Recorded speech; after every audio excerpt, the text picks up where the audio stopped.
So hey guys, so today it's pretty simple. We're going to talk about uh, a Toyota not willing to start. And specifically, this is a 2008 Corolla. So if I remember correctly, any 2002 up to 2008 Corolla, Yaris, I don't remember, there is another small car that got a similar engine that doesn't want to start. And the reason why I'm doing this video, it's pretty much the same as the one I was doing about the fuse box for the Hummer.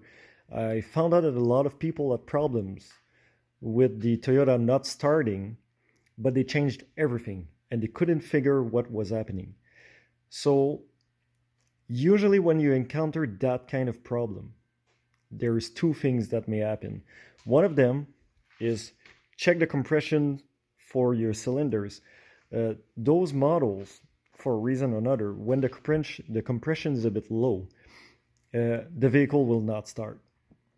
It's the way it's set up, and that is one of the big problems. So if it doesn't want to start and you change the battery, the fuel pump's working, you got fuel, you got spark, but it still doesn't want to start, and the starter is turning at a good speed and a fast speed, I'm going to show you a bit later on what kind of speed I'm talking about. Check your compression, because that's going to be the main problems. I already heard about a guy that when it was cold outside, the car didn't want to start at all. And since we switched the engine, the whole thing was fine. But the compression was gone. Okay, it was really beating up motor or engine. The other one is really simple, and some people may not see it. Either your alternator is seized or one of the pulley for the belt. And if you're used to GM or other American vehicle, usually when the pulley is seized, you will hear it or hear the belt, or you're going to smell the belt kind of burning over the pulley, and you'll realize it. On those model, like this one of the big thing that happen, you will turn your key, everything's going to work. You'll hear the pump starting. There'll be no noise. The only thing, the starter will feel as if it's dragging, like if the battery is not good enough. And it's really a slower rate of turning. At that point, I would say try to slag the tensioner that's located to the side, right around there. I don't know if we can see it. That shining bolt in the corner right there. That is where you put a, if I remember, it's 18 socket, maybe not. You do a tension, remove the belt, and check your pulleys. I saw a lot of guys online on forums that says, I don't understand, everything's working, the pump's working, the battery's brand new, the starter is clicking, so why it's not starting? So even if they take booster cables and they try to boost the battery, it still turns but doesn't start. What happened? The engine is kind of forcing against itself because of that tensioner being so tight, and the pulley will not make any noise.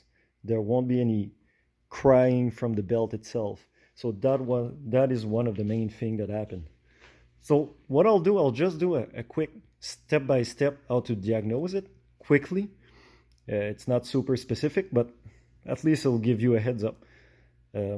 From there, just remember, if you did the whole thing, check your compression or check your belt or the pulleys just to make sure. Sorry, so we'll start the video with starting from the battery, the fuses, and we'll go toward the back. So like I said, you're going to check your battery. The first thing is to look for any corrosion, accumulation. Just make sure you clean them. At the same time, look at your wires to make sure they're not burnt or damaged. Same thing for the ground. Just make sure it's tight. No accumulation or any corrosion on the post. Not really corrosion, but it's more like debris. Make sure you clean them, then reinstall it, and look to see if there is a difference. So I'll move to the security system on the vehicle. There's a few videos I explain how to reset the security code. Before I get to it, you need to find like a clip that connects to the 4 and 13 pin. There is many videos. Just look how to reset the security system on a Toyota. You'll see Lexus and other vehicles like this. When the battery runs out, sometimes the security system is going to kick in and you need to reset it. So don't worry too much about it. It takes about 30 minutes. You put, like I said, the clip in the 4 and 13 pin. You put your key on for like 30 minutes. You come back, close it, and it should be fine. At one point, I'll cover the fuel. This is a fuel tester. This is just a drain. You got one of the splitters or connection, and this will show you the pressure. And later on, I'll explain that again. Oh, and I got a few merchandise that are coming in just for the fun of it if somebody's interested. And yeah, so we'll move inside the car and I'll show you the security system, how to recognize if it's on, and after that we'll move on from there. So all right, so I'll be right back. So let's say that you're sitting in your car, you're trying to start it, nothing's happening. Doesn't seem to be any clicking from the starter or anything at all. Or maybe it's turning, but it's not starting. The first step will be to check if the anti-thief is on. As you can see, my key is not in, it's blinking. That means the security system is on. When you put your key in, like so, don't need to start it, but the light is stopped. So that means your security system has been deactivated because it recognized the key. So you got a spare key. Let's say you put your key in and it keeps blinking like this. If you got a spare key, try with your spare key. Sometimes one key can actually be defective, or sometimes it's related to the key fob running out of battery. Some model doesn't seem to bother, but usually if you lock your door with the remote and let's say it's not working anymore to unlock and you use another key, the security system can actually stay on. So just make sure that you change your battery, use the same set, and it should be fine. If at that point you put your key on, it stopped blinking like so, and you're trying to start it, the first thing we'll check, it's when you turn your key on, is to hear if the fuel pump or the relays are kicking. So, of course, we're going to check if the battery got power or juice. And usually it's pretty easy. Put your key on, put the radio on, put your fan on. If it seems to be weak, well, it's going to be your battery. You can test it with a meter, or you can just put it on the booster cables or try to charge it up. So that's a basic thing. From there, if you don't hear the relay, so you put your key on, you should hear a relay click from inside that dash. And if it doesn't click and your, let's say your radio is not on, but your battery seems to have power, you got a main fuse that is a 30 right there. And it should be the second one on this model, but just check for the 30s. Some models, the 30 is going to be, for the main, is going to be lower instead of the dome, so whatever. So just check that 30, make sure it's not burnt. Usually you got this small clip to the side to remove them. And that is the main fuse for the whole system. So if you remove it and you put it back in, we'll try it. You should hear, I removed it. We'll listen if we can hear the system kicking in. Did you hear the car chirping? So that means you got juice and that fuse is good.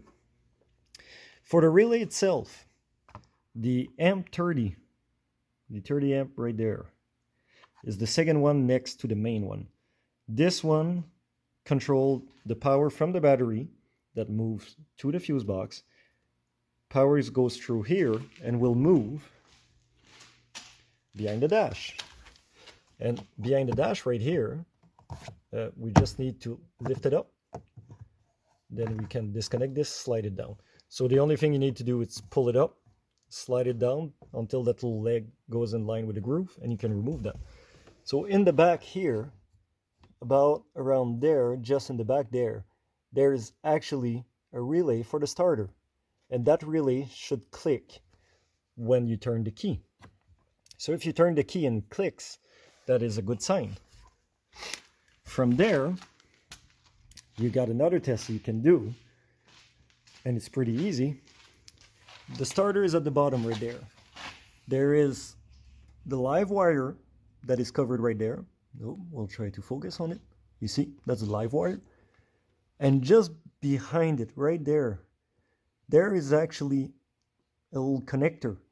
What you do, disconnect this and try to get either with a test light or whatever, put a pin on it and ground it there. And ask somebody to turn the key, and there should be fire coming there. If there is fire going there and the starter is not turning, that means the starter is not working. So that is one way to know if the starter is burned, and a quick test to check it out. So at that point, the starter should turn, right? So if the starter is turning, now it's to listen for the fuel pump. So the fuel pump is actually located right here under the back seat. One way to remove it, just put your hand under, just find where it's the more tight, put your hand under and try to give it a good swing, and this will disconnect and you'll be able to access the fuel pump at the bottom. So the reason why I ask you guys to remove the seat is just to hear the pump itself working.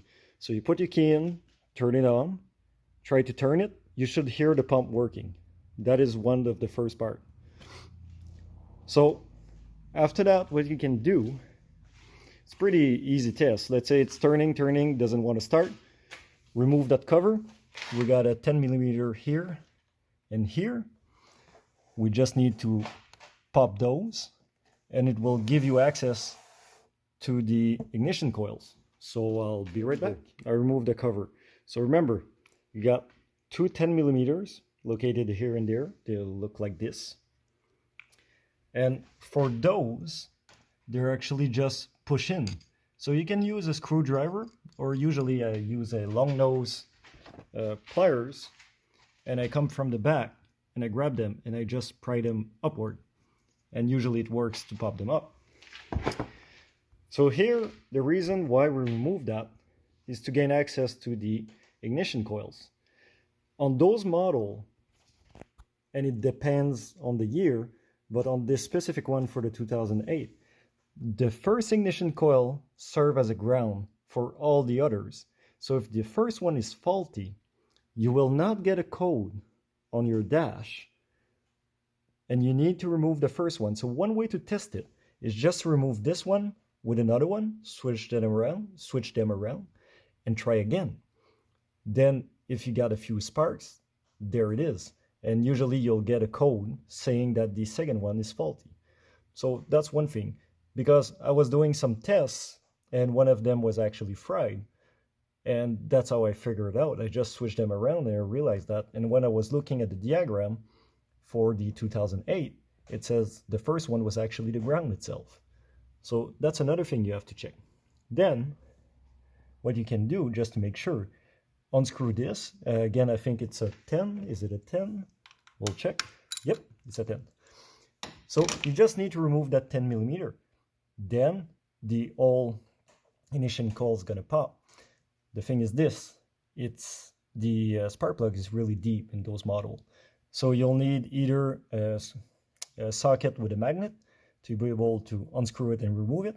Usually what I do, I just unscrew it. I use my long nose pliers and I reach for it and I remove it. Then look at the spark plug. If the spark plug is wet, that means you got gas going in. Then the other thing is to look if you see a spark. If it's all combusted and all dirty, sometimes it's because the engine is flood. If the engine is flood, just use a torch or anything to remove all the fuel there is on the spark plugs, and you'll need to do that for all 4 of them. Once all the spark plugs, or you got new spark plugs reinstalled in them, try it again to start it. The Corolla, for most fuel injection, when a vehicle is flood, what you have to do is basically floor the accelerator to the floor and turn the key. What it does, it reduces the amount of gas going into the cylinder, so it helps out to remove a bit of extra gas that is still in the cylinder, and it will start. When it starts, just remove your feet from the pedal. Is going to help out. So a way to test it, since you maybe got a coil outside of it, just put back the spark plug and ask somebody to turn the engine, and with the spark plug outside of the vehicle and far from the cylinder that you removed it, look to see if you got a spark on that spark plug. So you got the coil outside with the spark plug in it, and just look to the side and you'll see the spark jumping. If you got the specific tool to do it, that is I try to remember the name of that tool. I think it's an ignition tester. Basically, the only thing you need to do is remove the ignition coil, put the tester connected on the spark plug, then put the ignition over the top of the tool, and you will see the spark in the middle of the tool. So that's one way to test that. So now let's say you got spark. The spark plug were actually wet. Well, maybe you don't have enough fuel pressure. And usually fuel pressure, that means the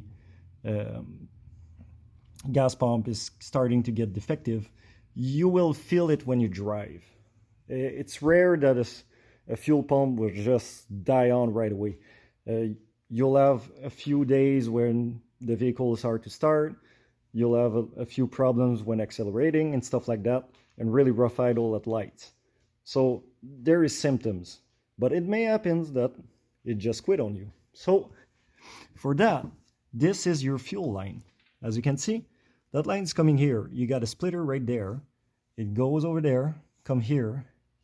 There's another splitter here, and now it goes straight to the fuel rail that is located all over there, and that feeds the injectors.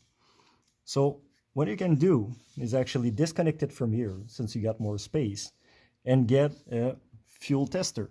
The fuel tester will come with different adapters. You will need to sync the perfect one with that, and there is a dial on the tester, and usually they're long enough you can put it on a window. If not, you'll need somebody again to turn the car for you, and you will see the pressure rising. The pressure should stay high, and when you close the car, the pressure shouldn't drop back. If the pressure drops back, now I try to remember the name of that sensor. I will come back because I completely forgot. But you actually got a valve, not a sensor, that prevent the fuel from venting off the line. So one of the symptoms for that is basically every time you try to turn your car on, it always takes a few seconds of turning before it starts, because the line needs to prime itself once again. Of course, there's the fuel injectors. They're right there. You see the connectors on top. They can be dirty. So if you got really bad gas or something like that. But on those models, never happened to me. Maybe it will happen to you. So one thing is actually to remove them, either clean them or get new ones.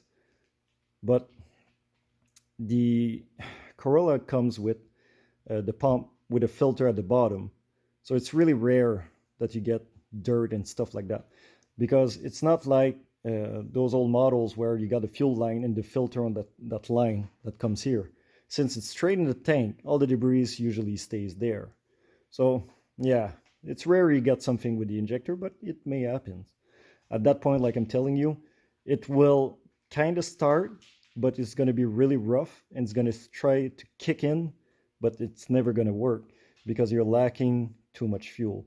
So that could be one of the symptoms for the injectors. From there, so now we got gas. We actually got a spark. Everything seems fine.